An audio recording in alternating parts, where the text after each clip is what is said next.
Thank you for inviting me. Really glad to be here. When I started my program, I had been an elementary teacher for 10 years, a vice principal, and then I was a stay-at-home mom for 20 years. Then I started this program. So I was very ill-prepared for the program. I'd never done a PowerPoint, never done Excel. I didn't even know that if I accidentally deleted something, you know, that little back arrow would magically bring it back. I didn't know it for 6 months. 6 months. Also for 6 months, I didn't know, and I was really good about saving, I thought. I didn't know that .doc had to be at the end of a Word document, and I was putting the date at the end, so I really did start from the beginning. I took every webinar that GCU offered and tutorial at least twice. Somebody was asking me a question about the library, and I said, take their tutorial. It's really good. It really shows you a lot of tricks as far as how to become a more effective researcher. So I did really start at the beginning. I started my journey, and everyone always wants to know how much time did it take you. A lot longer than I anticipated. But I started in August of 2013, and I just finished April 2017. And in January 2017, I went from being, you know, first I was a full-time mom for 20 years, and then I was working on this kind of full-time because I was playing catch-up for the first 3 months, and then I was involved in external research, and then I had a kind of, for me, complicated dissertation. So I was always doing this full-time, and then I got a job at GCU, so now I'm working in the College of Doctoral Studies in the Office of Dissertation as the IRB research specialist. So when you get ready to submit your proposal to IRB, it comes through our office. So I'm really excited, especially to see all of your proposals come through. All right, you're on. So how many PhDs does it take to get a PowerPoint presentation to work? Answer, N+1. Oh, I know it's really small. Where N is the number of academics in the room who think they know how to fix it, and 1 is the person who finally calls the AV technician. In my case, I call Robert. All right, so I want to know what you think is what's important to get you to the end of the journey. So, and I'm not sure if you're aware, but less than 3% of the population has their doctoral degree. And research shows that if you're going to drop out, it's typically after the first few classes, because you realize that it's just not for me at this time, or a family, something happens, or it happens during the dissertation. Because for 2 years, you go to class, and you're told how many DQs to write, and how long they should be, and how many papers, and what the topics should be in the papers, and how long they should be. But then you get to the dissertation, and for most of us, it's like nothing you've ever done before. Really, no one tells you, really, I would say be aware of thinking, as soon as I get my committee, I'm set, they'll tell me what to do. It's really not that way. As soon as you get your committee, you'll get some guidance, but it's up to you to figure it out. So, what do you think it takes to get through the program, to get to the very end? I've written what I think it takes, but you want to tell me what you think? God, yeah. Good point, God, she said. Perseverance. Yes, absolutely. Yeah, we need to stay persistent. So much, yes. Patience. Yes. Support. Yes. Time management. Yes. God. Yep, more God. You have to be an advocate for yourself. Yes, yes, yes. Okay, so I'll tell you what I wrote. I was trying to think of things that I really, really, really think are important. You've got to learn how to research, and GCU really does teach you that, because that's all you do in this program. So you'll learn how to be effective at searching in the library, and you'll learn how to read articles and skim them quickly and pull the information that's important for you. But then you also have to learn how to synthesize all that. How does all that fit with what you're doing and with your studies? So you've got to learn to research. You've got to learn to write in a scholarly fashion, and we'll talk a little bit more about that. But I keep hearing that is an area of concern for some learners, or for some instructors that are working with learners. So in my opinion, after the first few classes, if you're not getting high B's and A's in writing, you might want to get a little extra help. There's so much out there. There's the internet and YouTube, and you just may have to spend a little more time studying, because even though you get straight A's on all your papers during your coursework, when you get to the dissertation, it's still going to get shredded. It's still a whole different ballgame. Time management, someone mentioned that, we're not traditional students. We're not in our 20s and going to campus all day and getting your doctorate. That's not our only thing. Most of us are older. We have careers, we have families, we have young children, we have aging parents, we have life events that happen, we have health issues. So we've got to learn how to manage all that for 4 years or so. Sustained motivation. You've got to be motivated for 4 years or so, almost every day. I didn't take off more than 3 days because I didn't want to lose momentum. I don't think I ever took off more than 3 days. And besides, I couldn't even remember what I was doing after 3 days. So not a good idea for me. You do have to be able to mitigate frustration. I think no matter who you are, during the dissertation stage, there's going to be some frustration. It's challenging. Things are going to happen. You may not be happy with your committee. Something may happen with your family, with your health. You may get a career advance. All kinds of things can happen, but only if you're able to work through those frustrations and those challenges will you make it to the end. The dissertation stage is very ambiguous.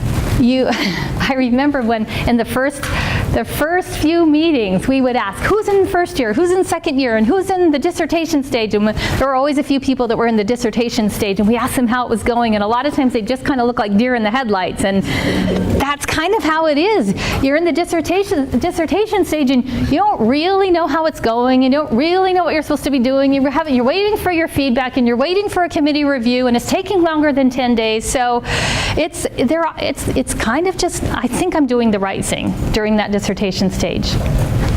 Timing, interestingly enough, is a little bit of an issue too. During your data collection, there are other people involved, and you've got to get the timing down, and you've got to figure out, so first you develop your 10 points, right? That's kind of your outline, and then you develop your prospectus. That's bare bones of your first 3 chapters. Then that's expanded into your prospectus. Then you get approved, and then you collect your data, and then you continue your dissertation with your chapters 4 and 5. But when you complete your prospectus and you turn it into your committee, then you have to be working ahead on your proposal, but you don't really know what to do because you haven't gotten your feedback out on your prospectus. But in order to advance, that's just what you have to do. So you have to learn to work in that kind of environment, and that's kind of tough because you probably have never had to work that way for a year or two. You've got to teach yourself. For me, it's not like this for everybody. For me, every single day of my dissertation was difficult, and every single day I woke up and I said, I don't know how to do this part today. But I Googled, and I watched YouTubes, and I went to the DC network, and I used Google Scholar, and I read dissertations, and I read journal articles, and I figured it out. Somehow I figured it out, and that's what you have to do. The dissertation stage is about becoming an independent scholar.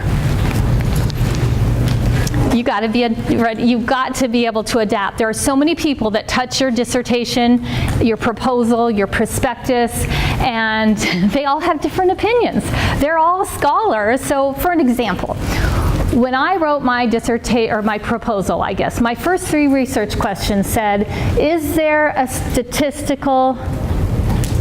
significant difference between blah, blah, blah, blah, blah? Then my methodologist read it, and he said, you have to say, is there a statistically significant difference? Now, some chairs don't want the word statistical in that sentence because they think it's understood. But there's just differences of opinions. All these chairs and all these reviewers, they all believe different things. It's not that anyone's wrong, but what you do as the learner, you pretend that you're kind of the CEO of your dissertation, because you are, and you figure out what works, and you always do what your committee tells you to do, particularly your chair. It's funny because anything I ever found on the internet, everybody says that. Another example is because I was looking at differences between 2 groups, my study was causal comparative. So I went through prospectus, got that approved, went through a proposal, got that approved, went through AQR. That's a more deep dive review of your work. My AQR reviewer said, because your last question is asking about motivation, that part is correlational. So I want you to go back and put causal comparative and correlational in the whole first 3 chapters. So that was probably 80 pages or so. And then I talked to my committee, and they didn't really like that. So I took it out, and I made all my revisions, my AQR revisions, and I would recommend doing this. I gave her a list. These are the corrections that I made, and this is why I didn't use correlational. And she said, no, I want that in there. Okay, so I put it back in. So those things happen all the time. Put it in, take it out. Whatever you take out, save it. And whatever you... And anything you take out or anything that doesn't quite work, put in that, well, I can use this later when I publish after my dissertation, because then it's not so difficult to take it out. Just say, I'll use this later. Also, what surprised me is how you really have to be adept at people skills, because again, there are a lot of touches, and you're the person that's in charge of your study, and things aren't always going to go as you want them to, and you may be angry, you may be frustrated, somebody may make a mistake, you may make a mistake, there could be an oversight. Like I said, I'm the IRB research specialist. When research comes through, I'm the first touch, and there are so many little teeny tiny mistakes I can make. For example, I could say, you need to go back and please make these revisions, and then you go and you try to go into your IRB project and make your revisions, but I forgot to unlock it. So then maybe, I don't know how it happened, maybe you spend all day trying to figure out why you can't get in there, and then maybe the next day you spend all day trying to get a hold of your chair, and your chair says, I don't know why you can't get into your project. Ask the IRB people, and then you send me a very nice note saying, Dr. Ames, I can't get into my IRB project, and I go, oh shoot, I forgot to unlock it. So I would say though that 99% of the time, any emails I get from learners or chairs, always professional. So if you get upset about something, take a breath, take a night if you need to, and then write the email. But I think the thing that sets those apart, that from those that don't make it to those that make it to the end of the doctoral journey, is those that transform from being students who go to class and are told what to write and how many words, to being researchers. Researchers don't have someone that tells them how to do it. They have to figure it out. They have a committee that helps guide them, but those that transform into being researchers, I think, are those that really truly make it to the end. Okay, workflow. For those of you who are, how many of you are in your first year? Second year? And dissertation? Okay, all right, so for those of you who are still in coursework, this is how I did it. Now, what you should know about me is I like to work ahead, and it really decreases stress for me, but it also then, I worked ahead more and more as time went on, and it allowed me then time to work on my extra research and then later my dissertation. So my goal was always kind of to get my homework done, my classwork done during the first month. 70–80% of it done in the first month, so the second month I could spend researching. I never stopped working, I just worked on other things. So what I would do is I would read all the lectures and I'd read all the articles. I couldn't, of course, read the whole textbook, but I would do all that in the first few days. I would hunt and gather in the first few days. I would go to the library and get most of the articles I thought I would need for that class. I'd write all my DQs out on a Word doc. I'd start all 4 of my papers. They're typically 4, sometimes 5. You know, introduction, this is what's in this first, these are the directions for this section, this section, this section, summary, and then I would divide the words, because I think it was Dr. Schmidt, who's the EDD chair, he doesn't want extra words when he reads papers, and as scholars, we're supposed to learn how to be concise with our words anyhow, and you can't go much under the word count, so I wanted to get that part right, and then I would typically almost double the references, because at first references are kind of annoying, but then afterwards you realize that it kind of helps you know what to write when you use the references. And I figure if I put in twice as many as they ask for, a better chance of a better grade. But really, grades aren't supposed to matter, because it's really about learning to get to the dissertation. Yeah. And I don't remember what it's called, but in the first few classes, isn't there like some sort of a compare-contrast paper that you write over and over and over? So I remember making a template for that, and that was really helpful too. Can't be too organized, particularly when you get to the dissertation. And just as an aside, because I forgot to say this in the beginning, I'm giving you my perspective. This was my journey. I'll listen to other learners that have finished the program, and other things will work for them that don't work for me. So take what I'm saying with a grain of salt. You'll find your way, whatever works for you. And anything I say today in 6 months could be different, because everything's changing all the time. But I do remember with organization that in the beginning I was always wondering how everyone organized all their files. So I do know that I learned to, if I was working on a paper, for example, every day that I worked on that paper, the first thing I would do was start the paper with that day's date. And then I also learned to put a footer in the paper with the date and then maybe other information, because sometimes you'll lose something or you'll need to refer back to yesterday's work, and it's helpful occasionally. I saved on my desktop and Dropbox, probably about every 15 minutes. And then about every 3 weeks, I would save on an external hard drive that I bought at Costco. If you're saving on a flash drive, are those expensive to make? No, they're not. So you don't want to trust your dissertation to a flash drive. It's okay for bringing a PowerPoint back and forth, and for some, but you can't rely on them. And one thing I learned to do that was the littlest, easiest thing, but I didn't figure it out right away, is at the end of the day, I would write down what I was going to start with the following day. Made such a big difference. I can't even remember what I was working on the day before, but that helped me get started.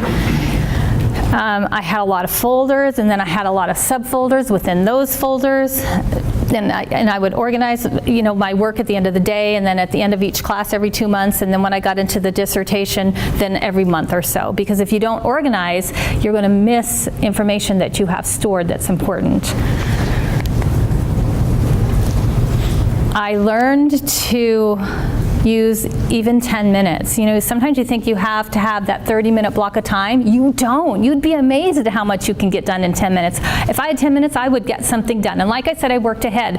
And I know that some of you, that's not your mode. I have a lot of classmates and friends that like the pressure of saving everything to the last minute, and they would write their paper the night before or 2 nights before, and that kind of binge writing is okay when you're working on coursework. I remember having a friend that said, I can't look ahead at what's due next week. It's too overwhelming for me. But for me, I always worked ahead, and I really thought it decreased stress, and then it developed a good habit, because when you get to the dissertation, you have to, because there's always something to do. Really, it's not until you get to form and formatting, which is your very last thing, that it's not until that point that you're completely finished. You will be revising up until the bitter end. And find your writing sweet spot. So in soccer, there's an area on the foot where you're supposed to kick the ball. So find your writing sweet spot. For many of us, it's in the morning. For some of you crazy people, it's late at night. But whatever that time is for you, treasure that time and try to schedule around it. And also, I still do this, if you need to trick yourself into starting. Sometimes I would say, okay, all I have to do is just read DQs. I don't have to write anything. I'm just going to read DQs, and then pretty soon I was working. Things like that. Just give yourself an easy start. Give yourself a little grace once in a while if you need it, but just start, and then often you'll be well on your way. I never traveled on a plane, in a car, or even went to a soccer game, because my kids had that hour warm-up, without doing some sort of homework for all those years. Okay, now we're going to see if my little recording worked, because, see if you can hear it. I found if you're frozen, if you have writer's block, it's possible that you're subconsciously worrying. I didn't often have writer's block, but when I did, I realized that I was concerned with who was going to read my deliverable. Try not to be concerned with that. Don't let yourself worry too much. I found that when I did worry, I wasn't even worrying about the right things. True. And as we all know, life balance is important. Try not to lose sight of that. Sometimes, for me, just going outside for a few minutes, enjoying the butterflies, the hummingbirds, the 3 great horned owls that lived in our neighborhood was enough for me for just a little mental reset. Okay, now let's go back and so you can hear the first part. Almost everyone switches their topics. The first time I wrote my 10 points, it took me approximately a month, because I was building my study. Everything was new. I was learning everything. Fortunately, the second time I wrote my 10 points after I switched my topic, it only took me 3 days. And when I switched my topic, I stayed within the same umbrella, so I was able to use the same journal article. So hopefully when and if you switch your topic, you can stay under that same umbrella, so you can use the past research that you found. Often, you spend all day searching, reading, synthesizing, and then finally you get to write. So don't be discouraged if it takes you all day to get the information you need just to write a paragraph or a couple. Okay, and that was the end of that. This is the great horned owl in my neighborhood. All right, so we talked a little bit about writing and how important it is to write in a scholarly fashion. So just some general guidelines. Each of your paragraphs typically should be 8 to 10 sentences. Each paragraph has to have a topic sentence. And really, in theory, the topic sentence should be your own words, not a citation or paraphrase of somebody else. You won't see that in dissertations and journals, but that's the gold standard. So it should be a topic sentence and maybe a citation, and then you're going to synthesize that, and then another citation support, and then you're going to synthesize that with your own words, and then a summary and transition sentence. And again, the summary and transition sentences are supposed to be your own words because you're summarizing. And you're not supposed to have 3 sentences back to back or even 2 sentences back to back that are citations, because you're supposed to synthesize in between those, generally speaking. You should have 1 reference per paragraph, minimal. In the beginning, I remember starting a word bank, and when I read good scholarly words, I just wrote them down. And I also did that with little tiny sentences. You can't go more than 3 words, otherwise it's plagiarism, but you can capture 3 words, and that was helpful. Per APA standards, you want to be concise. Economy of words is very important. If you can think of a way to make a sentence shorter, it should be shorter. Editing out loud is really helpful. You can even set your computer up to read your papers out loud for you. You can use the tutoring that GCU offers that we're kind of paying for with our tuition. If you go to your student portal, there's 2 types of tutoring. One is Learning Lounge, and they offer writing tutoring and statistics tutoring when you get to statistics. Everyone in my class needed help with statistics, right, Mary? And Learning Lounge, you get 10 free hours, but you can go to your student portal and find those. Also, maybe find a peer editor. I did that with Dr. Bailing the first year, and that was really helpful. You're supposed to be using active voice, not passive voice, particularly when you get to the dissertation. And if you're unfamiliar with that, just look it up. There's a lot of information on there. And as far as synthesizing, I keep hearing that it's difficult for some to synthesize. So remember, when you're writing, and particularly when you get to your literature review, which is your chapter 2, it's not supposed to be a book report, because that's what high school kids do, or even masters. But what we're supposed to be doing is taking all that literature and synthesizing it and melding it with our study or with what we're saying. So annotated bibliographies are great when you're trying to synthesize for your chapter 2.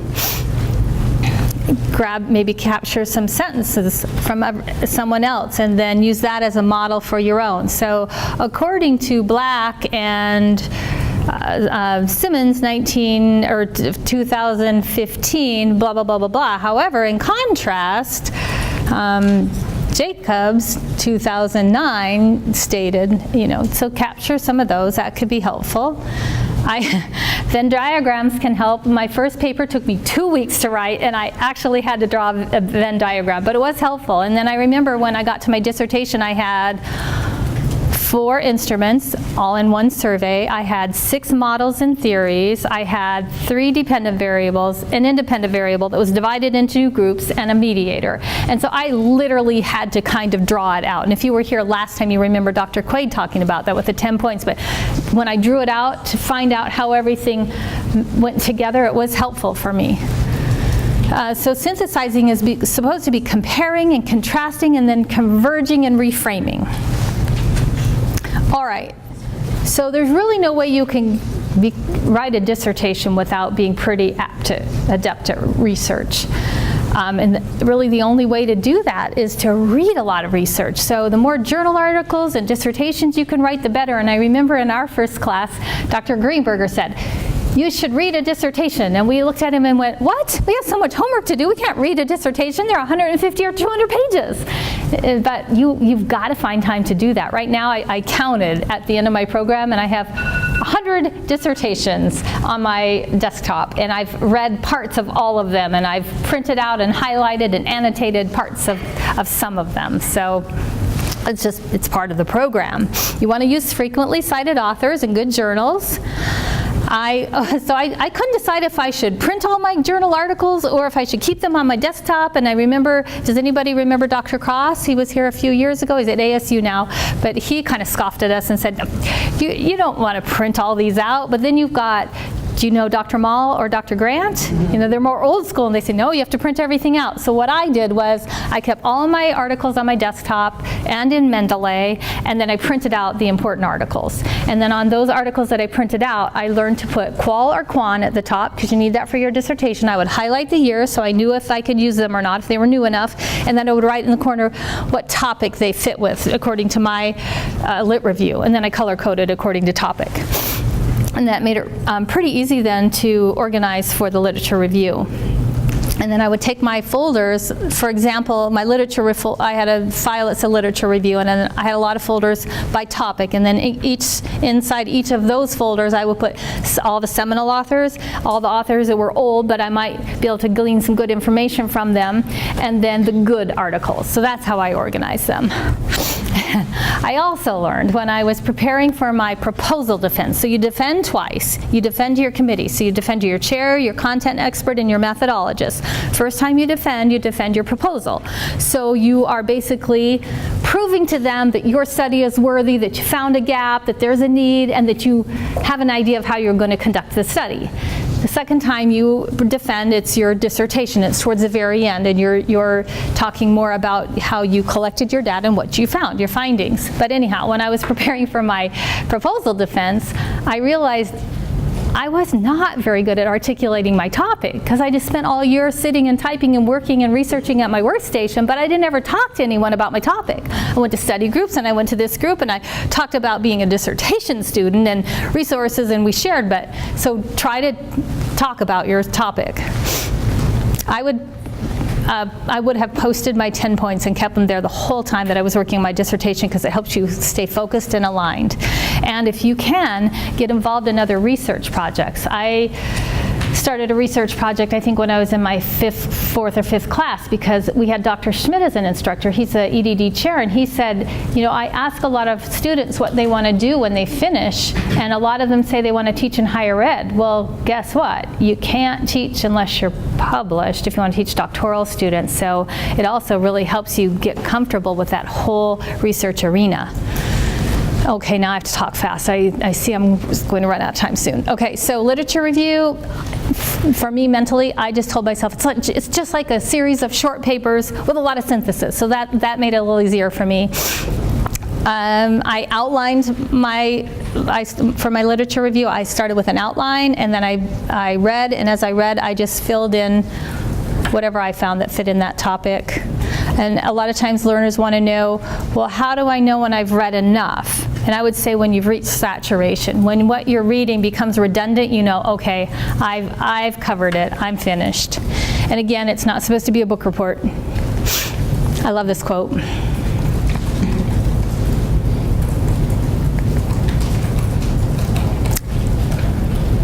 Okay, dissertation. It's kind of like having a baby. You can read what to expect when you're expecting, and you can be all excited for that baby, but when you get it, sometimes you go, wait a minute, the book didn't tell me this. It's how your dissertation is. They're like snowflakes. They're all different, and it doesn't care if you're ready. You kind of just have to dive in and just go. You're going to be a novice researcher for a long time, and that's okay. You do need to be willing to teach yourself in that dissertation stage. Be proactive.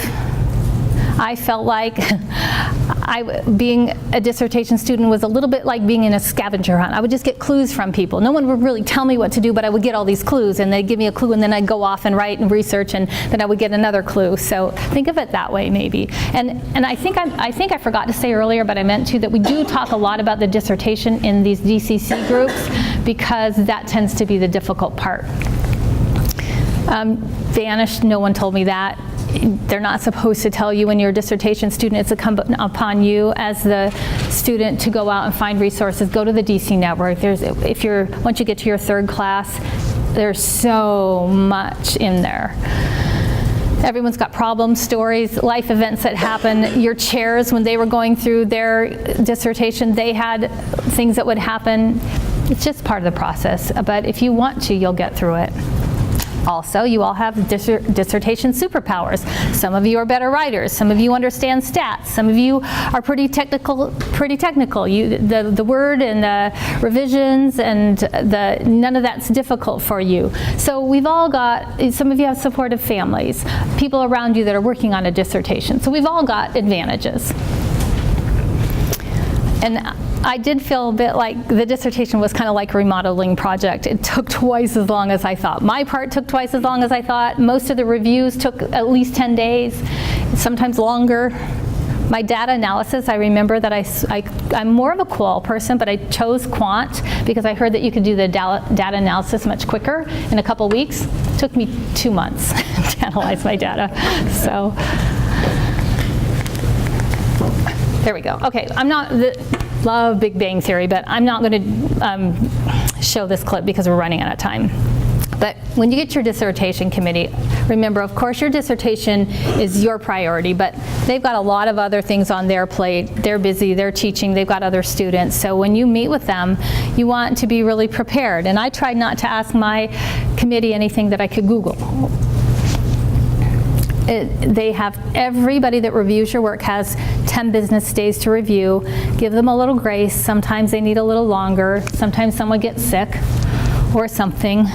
You know, life happens. It's going to happen to you. Things are going to happen to you. They're going to happen to your committee members, your reviewers, but there's always something you can be working on. I think when I was collecting my data, I was working on my chapters 4 and 5 because there's a lot of repetition, and it kind of helped me understand how I was going to prepare and write my chapter 4 and 5. And I think also when I was, my committee was reviewing my proposal, I was probably at that time starting my proposal defense PowerPoint. So you can always work ahead. There's always something to do. Content experts, you want to have that in place well before you start your dissertation classes because you can't get your LDP without it. Your LDP is your learner dissertation page, and that's where everything happens.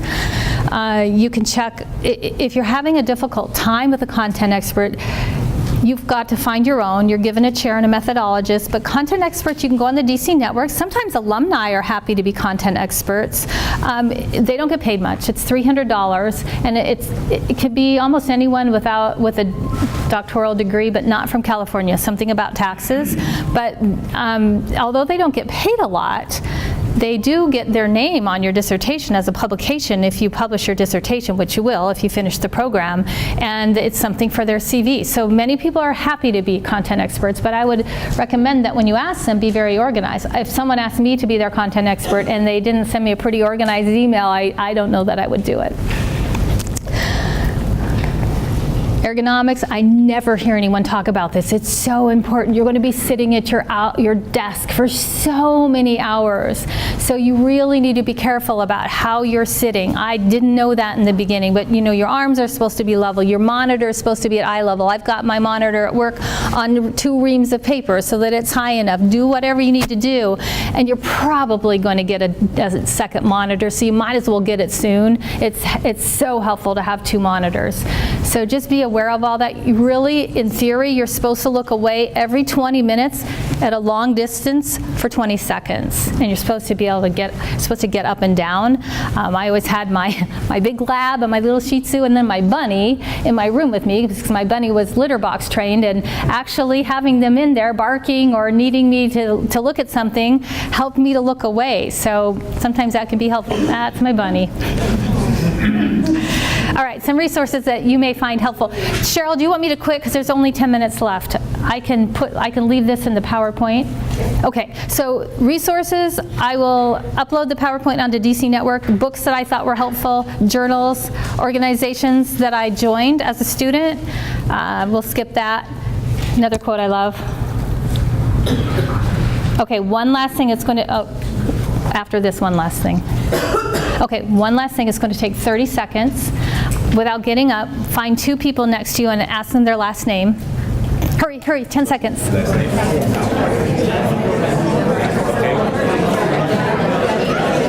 time's up. That's it, time's up. Okay, now. Time's up. Hello. 5, 4, 3, 2, 1. Time's up. Okay, now this is what I want you to do. I want you to to the people that you just talked to, I want you to introduce yourself in this manner. Hello, my name is, and you can say, future Dr. Ames. Go ahead, introduce yourself, future doctor. Introduce yourself, ask them their name. Okay, done. Oh, so I heard about that from somebody. Dr. Dior. I love that. I love that. They're done. Hi, everybody, let's get back together very quickly. There's about 10 minutes if you have any questions for Cathrine, and then we'll do the breakout sessions. I got a question for you. When is the optimum time to start cultivating the content expert quest or ask? Yeah, that fits right into that timing issue that I was talking about. So there isn't a perfect time, but I always think earlier is better. I ask mine really early, but then, if you ask them too early, there's really nothing to do. So if they're familiar, if they're a GCU person in the doctoral college, then they understand, okay, I'm getting asked early and there's really nothing for me to do. But if they're not familiar, you could say, I just wanted to find out if you would be my content expert. There's really nothing for you to do when I start the dissertation, but I wanted, Give me a framework. 15th class? Oh, I can't remember, but I got mine probably, I would say almost a year before I started my dissertation. You definitely want to have them in place 2 months, probably a month, definitely a month before you start your dissertation, because you can't get your LDP. They won't give it to you without your content expert. Definitely be a couple of, like a class or two before your proposal class, for sure. For sure. That's when it started.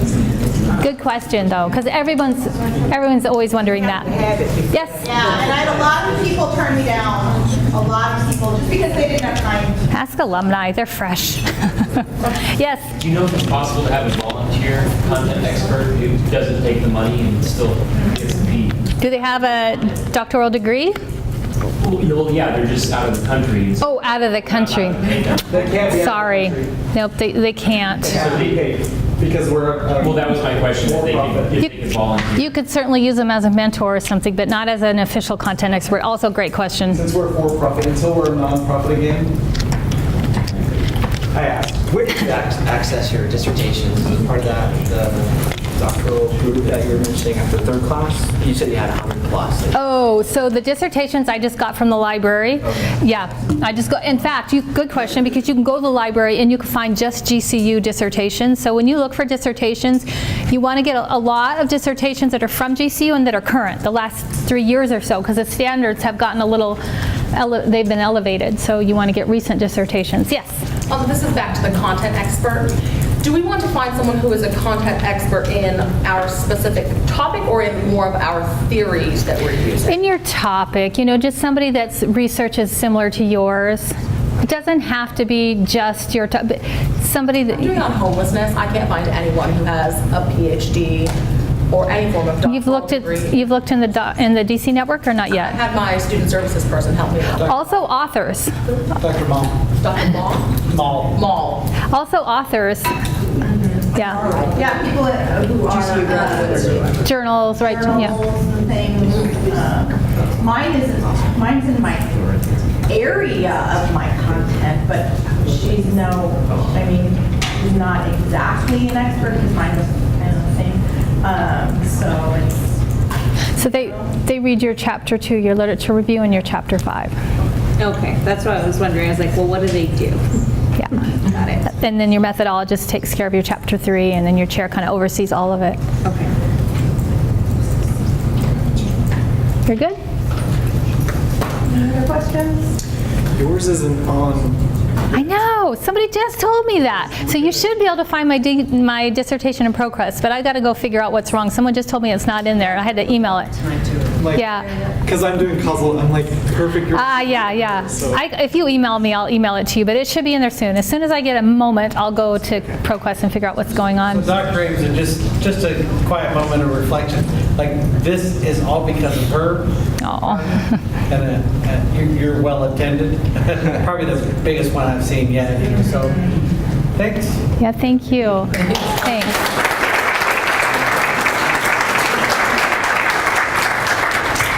always think the people that come to these meetings are those that are all in and really care a lot. And I see a lot of faces that I've seen for many years or for many months, because you keep coming back because you're the ones that are going to make it. So the more that you can go to, the better off you'll be. So I'm glad that I could come, and I'll see you next time. I just will be a lot quieter. Can I ask one more question? Yes, because we want to know.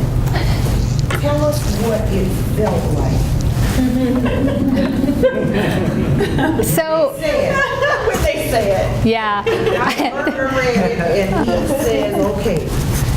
Yeah, it felt really good. I think I was so overwhelmed, and when I walked on graduation, I was so busy going, okay, I have to go here, and then I have to go here, and then I have to bend down so they can hood me, and then I have to shake this. So I was thinking about all that. So, but no, it felt really, really great. And people always ask what it feels like, and I say the two things that still strike me is when I told you that I would date everything every day, and as the dates went on and the weeks went on, I went, oh, it's another week, and then now it's not July anymore. Now it's August. Now this time is ticking away. Now I date something and it doesn't matter. It doesn't matter. So I love that. And then I love on the weekends that my weekends aren't structured. I get to wake up and I go, what do I feel like doing today? Do I feel like researching, or do I feel, or do I feel like binge watching Netflix? So yeah, weekends are great. Any other questions? All right. Thank you, Dr. The Saturday study groups, is that currently going on, or is that just during the school year? Yeah, okay, yeah. We'll talk about that more in seconds during breakout sessions. All right, thank you, Dr.